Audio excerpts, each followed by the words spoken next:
Good morning, Saudi Daisy. Today's show includes information on dual enrollment scheduling, the National Ocean Science Bowl, and the California wildfires. Let's get started with the pledge and a moment of silence.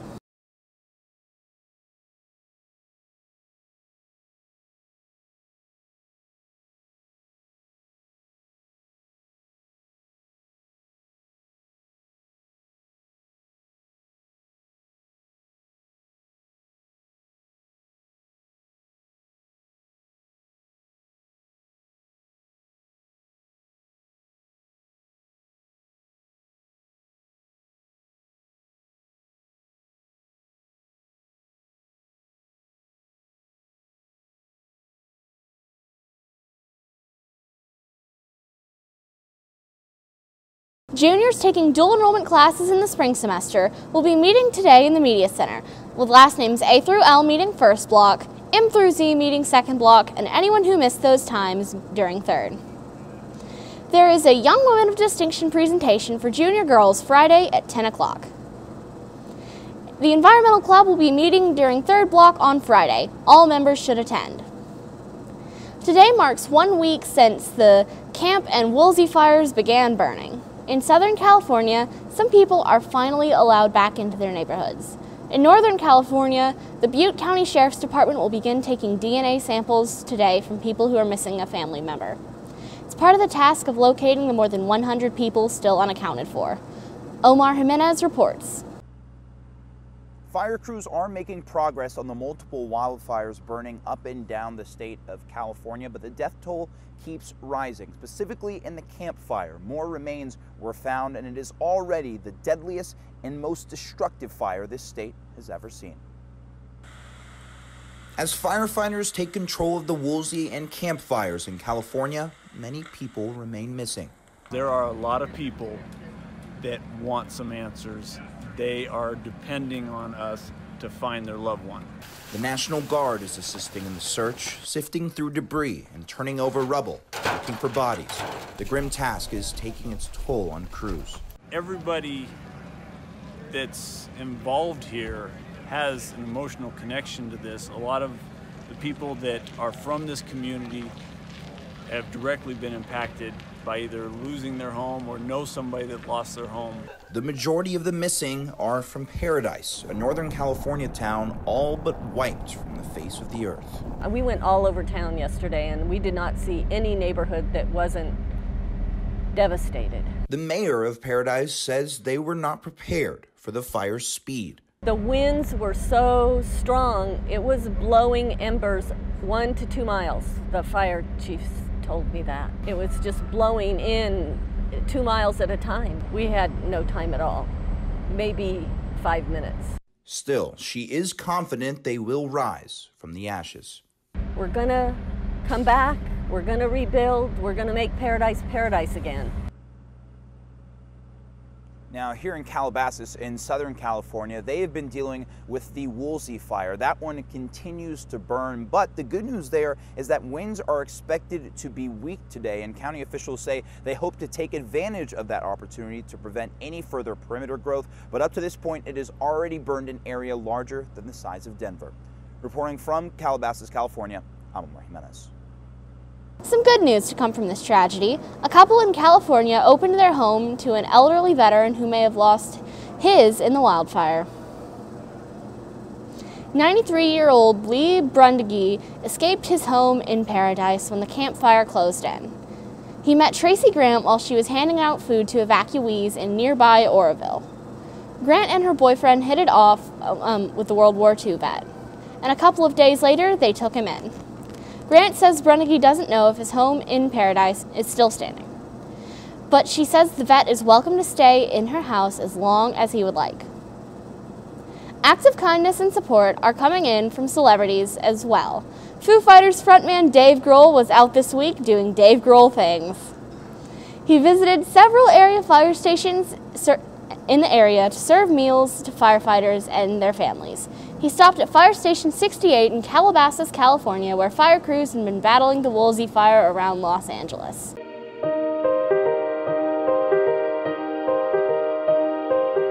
Good morning, Saudi Daisy. It is Thursday.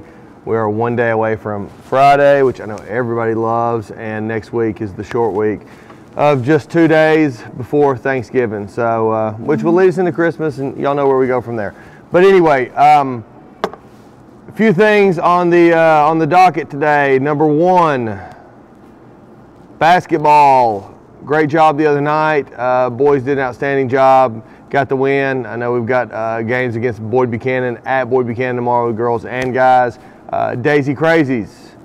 We probably need to get together next week and we'll meet, but hats off to y'all. You were outstanding the other night, very classy. Everybody kept it in check. I appreciate that as always. Did not expect any less, but with a new season, new sport, and all that stuff, you know, it always makes me a little bit nervous. But great job, keep it up. We'll meet and talk about some guidelines and guardrails there. But one thing with basketball, there's season tickets. There's a student season ticket that they sell for $20. Okay, a lot of y'all came in and paid $6 at the gate, which hey, we're okay with.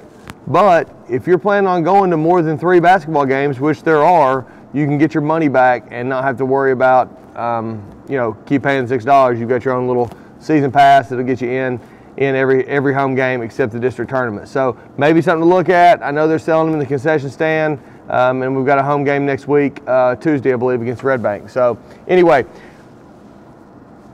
moving on to tardies. All right.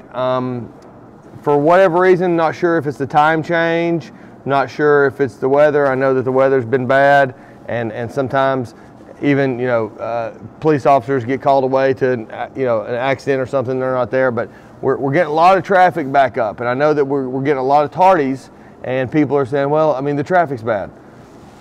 It is bad, but if we get here early, we can avoid that. So the earlier we can get here, the better off we're going to be. You can't be rolling out of Green Pond at 7:05 and expect to be in your parking space and in Mr. Fuller's first block class by, assuming Mr. Fuller has a first block class, by 7:15, okay? And I mean, his class is probably the closest to Lot D if you park in Lot D. So, you know, we've got to do a better job getting here on time, all right? We've done a really, really good job with attendance this year for the most part. We need to finish strong this semester. Get a fresh start next semester. We got to finish strong, but I need everybody to start getting here on time. One thing, if you are late, if you have your student ID and you go outside Miss Johnson's class and we're doing the sign-in with the Raptor system, the computer, and all that stuff, it may not be Raptor, either way. When you're signing in, you can use your student ID and it makes everything go quicker. You don't have to type in all your stuff. So if y'all will carry those student IDs around like we've asked, it'll help you, it'll help us, it'll help Miss Johnson alleviate some of her problems. So take care of that for me, okay? But get here on time, we won't have to worry about it. Now, absences. We've done good, okay? And we bragged on everybody, and teachers have done better. Still could pick it up a little bit, but we've done better. Miss Johnson's worked really hard to make sure it's done right and everything. But we got to finish strong. There's a list of people I'm gonna be calling down these next couple of days. Okay, I'm gonna be taking that parking pass. You probably know who you are. All right, nothing personal. Y'all just know how it works. Okay, so take it for a little bit. You'll get it back, and like I said, we'll be on a fresh, clean slate in January, starting over. But let's finish this semester strong. With Thanksgiving break and all that stuff, I get it. But you know, everybody's getting a little anxious. But we got to finish strong. We still got a lot of work to do with EOCs and everything else. I've rambled long enough. Go to @112 for any kind of ice cream, cookies, drink needs throughout the day. Hope everybody has a good day. See ya.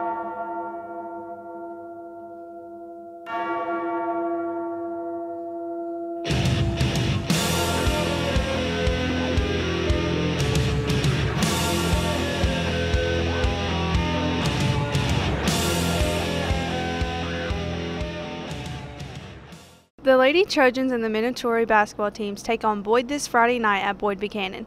The varsity girls will play at 6 o'clock and the varsity boys will play at 7:30. Everyone come out and support your Trojans.